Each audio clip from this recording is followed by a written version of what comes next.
बिस्मिल्लाहिर्रहमानिर्रहीम। मैं sub inspector Tariq Ali.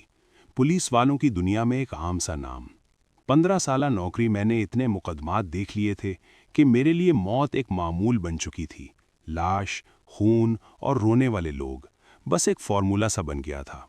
लेकिन 23 अक्टूबर 2017 की वो कॉल थी कि जिसने मेरे अकीदे, मेरी अक्ल और मेरी नींद तीनों को उखाड़ फेंका।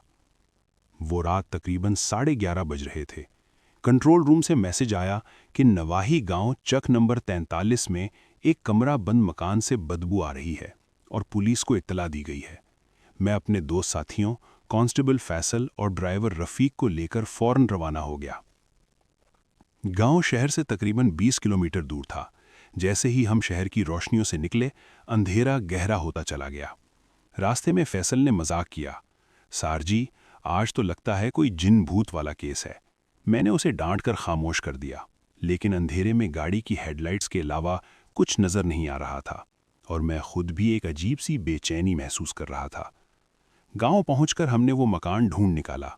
एक पुराना कच्चा पक्का मकान जिसके चारों तरफ खेत थे और कोई दूसरा मकान करीब नहीं था। बाहर गांव के थानेदार और चंद लोग खड़े थे।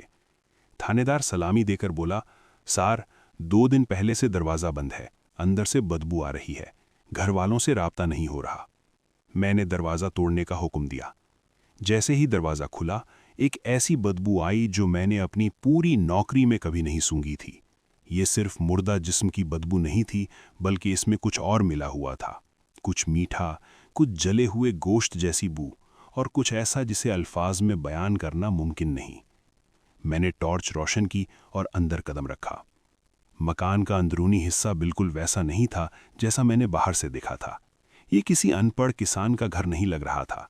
दीवारों पर अजीबो-गरीब नक्काशी थी जो मगरमच्छ, सांप और परिंदों के मिलाप से बनी मखलूकात की थी। फर्श पर राख बिखरी थी और कमरे के बीचों बीच एक चारपाई पड़ी थी जिस पर एक शख्स की लाश थी। लेकिन लाश, वो लाश थी ही नहीं।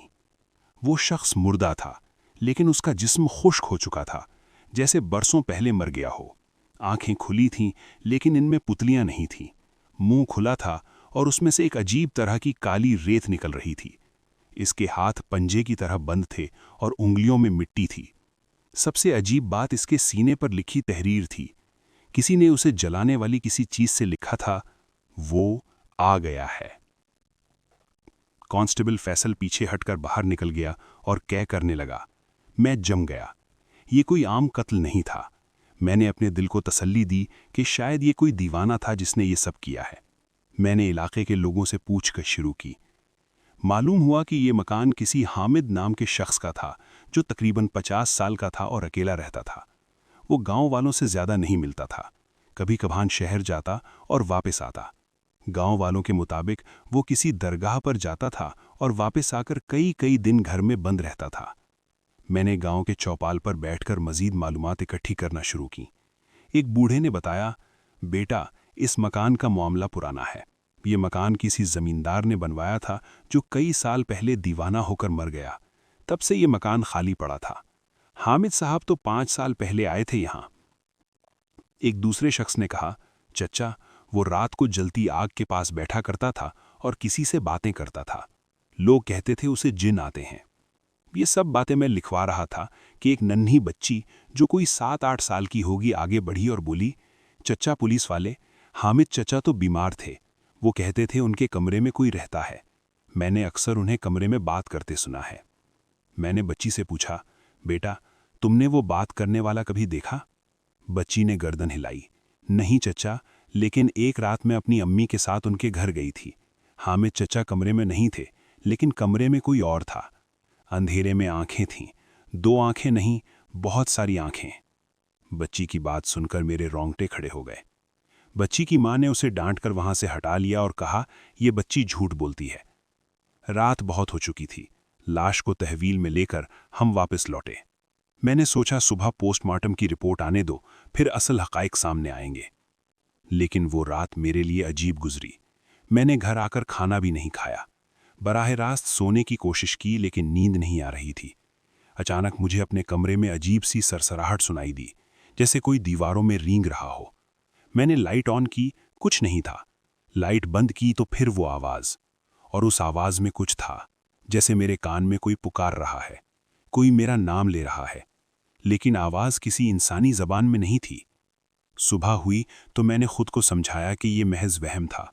मैं पुलिस स्टेशन पहुंचा तो पोस्टमार्टम रिपोर्ट आ चुकी थी। रिपोर्ट देखकर मेरी आंखें फट गईं। डॉक्टर के मुताबिक उस शख्स की मौत कम से कम 72 घंटे पहले हुई थी, लेकिन जिस्म में कोई खून नहीं था। तमाम आज़ा खुश्क थे, जैसे उन्हें धूप में सुखा दिया गया हो।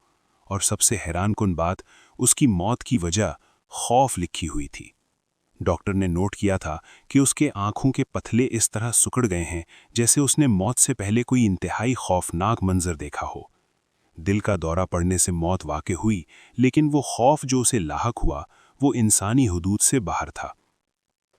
ये कोई आम कत्ल नहीं था, ये और कुछ था। मैंने फैसल को कहा कि चलो हामिद के बारे में मजीद पता करते हैं। हामिद कौन था, कहाँ से आया था और इस मकान में क्या कर रहा था? शहर की रिकॉर्ड ब्रांच से पता चला कि हामिद की बीवी और बच्चा 5 साल पहले एक हादसे में मर गए थे। इस हादसे के बाद हामिद ने नौकरी छोड़ दी और गायब हो गया। लेकिन हामिद की बीवी और बच्चे की मौत की तफसीलात ने मुझे हिलाकर रख दिया। हादसा उस वक्त पेश आया जब वो तीनों किसी मज़ार से वापस आ रहे थे। रात का वक्त था और अचानक उनकी गाड़ी सीधी नहर में जा गिरी। हामिद किसी तरह बाहर निकल आया, लेकिन बीवी और 5 साला बेटा डूब गए। गवाहों के मुताबिक हामिद ने पागलों की तरह चीख कर कहा था, उसने उन्हें ले लिया, उसने उन्हें ले लिया। इससे कौन मुराद था, किसने लिया था? मामला गहरा होता जा रहा था। अब मेरा शक हामिद की बीवी और बच्चे की मौत पर जा रहा था। क्या ये महज हादसा था या इसके पीछे भी कोई राज था? और अगर था तो हामिद इस मकान में क्यों आया?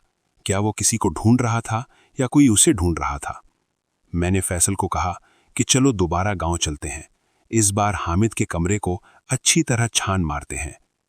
हम दोपहर को गांव पहुंचे। सूरज अपनी पूरी आबोताब के साथ चमक रहा था। इस रोशनी में वो मकान इतना खौफनाक नहीं लग रहा था। हम अंदर दाखिल हुए। मैंने कमरे के हर हिस्से को बगौर देखना शुरू किया। दीवारों पर वही अजीबो-गरीब नक्काशी, फर्श पर राख, चारपाई तो हम पहले ही उठवा चुके थे। अचानक फैसल की नज़र एक ईंट पर पड़ी जो ढीली थी। उसने उसे हटाया तो नीचे एक छोटा सा खौल नुमा खाना निकला। इसमें एक काली डायरी थी और चंद कागजात। मैंने डायरी खोली। ये हामिद की डायरी थी। पहले चंद पन्ने मामूली से वाकयात से भरे थे। फिर वो पन्ना आया जिसने मेरे मुंह से बोलना बंद कर दिया। हामिद ने लिखा था, आज वो मुझसे मिला। उसने कहा कि मैं उसे जानता हूं। वो सही कह रहा है। मैं उसे बचपन से जानता हूं। वो मेरे ख्वाबों में आता था। अब वो जागने पर भी आता है। वो कहता है कि उसने मेरी बीवी और बेटे को इसलिए लिया क्योंकि वो मेरी राह में रुकावट थे। अब मैं आज़ाद हूं। अब मैं उसे पा सकता हूं। इसके बाद के पन्ने अजीब रस्मी खतूत से भरे थे, जैसे किसी गैर इंसानी ज़बान में लिखे गए हों। और फिर आखिरी पन्ने पर सिर्फ एक जुमला, वो अब मुझ में है। मैं उसे अपने अंदर महसूस करता हूं। वो मेरी आंखों से देखता है, वो मेरे मुंह से बोलता है। जल्द वो बाहर आएगा, फिर हम सब एक हो जाएंगे। इस जुमले के नीचे एक नक्शा बना था। गांव के बाहर एक दरगाह का नक्शा, वही दरगाह जहां हामिद जाया करता था। मैंने फैसल से कहा, चलो इस दरगाह पर चलते हैं, शायद वहां कुछ मिले। लेकिन फैसल की आंखों में खौफ था। उसने कहा, सार, ये सब ठीक नहीं है। हमें ये केस ऊपर वालों को दे देना चाहिए। मैंने उसे डांटा, पुलिस वाले हो या बुजदारनी, चलो। हम गांव वालों से दरगाह का रास्ता पूछकर निकल पड़े। दरगाह गांव से तकरीबन 3 किलोमीटर जंगल में थी। जैसे जैसे हम जंगल में आगे बढ़ते गए, माहौल बदलता गया। परिंदों की आवाज़ें बंद हो गईं। हवा में एक अजीब सी खामोशी छा गई। यहां तक कि हमारी गाड़ी का इंजन भी अजीब आवाज़ करने लगा। फिर अचानक गाड़ी रुक गई। हमने कोशिश की मगर गाड़ी स्टार्ट नहीं हुई। मजबूरन हमें पैदल जाने का फैसला किया। तकरीबन आधे घंटे पैदल चलने के बाद हम दरगाह तक पहुंचे। वो कोई आम दरगाह नहीं थी। ये एक पुराना खस्ता हाल मकबरा था जिसके चारों तरफ दरख्तों ने घेरा हुआ था। मकबरे के अंदर से काली रोशनी निकल रही थी। जी हाँ, काली रोशनी, जैसे अंधेरा ही रोशनी बन गया हो। हम अंदर दाखिल हुए तो मंजर देखकर मेरे कदम वहीं जम गए। मकबरे की दीवारों पर वही नक्काशी थी जो हामिद के घर में थी, लेकिन उससे भी ज्यादा खौफनाक। और फर्श पर एक बड़े दायरे में मोमबत्तियां जल रही थीं। मोमबत्तियां काली थीं और उनकी लौ नीली थी, और दायरे के बीचों बीच एक शख्स बैठा था। वो शख्स जिंदा था, लेकिन वो शख्स हामिद था। हामिद की लाश तो मुर्दा में थी, ये कैसे मुमकिन है? वो शख्स आहिस्ता आहिस्ता उठा और हमारी तरफ देखा। उसकी आंखें बिल्कुल काली थीं, उनमें सफ़ेद हिस्सा नहीं था, बस कालापन। और उसने मुस्कुराकर कहा, तुम आ गए तारिक अली, मैं तुम्हारा इंतज़ार कर रहा था।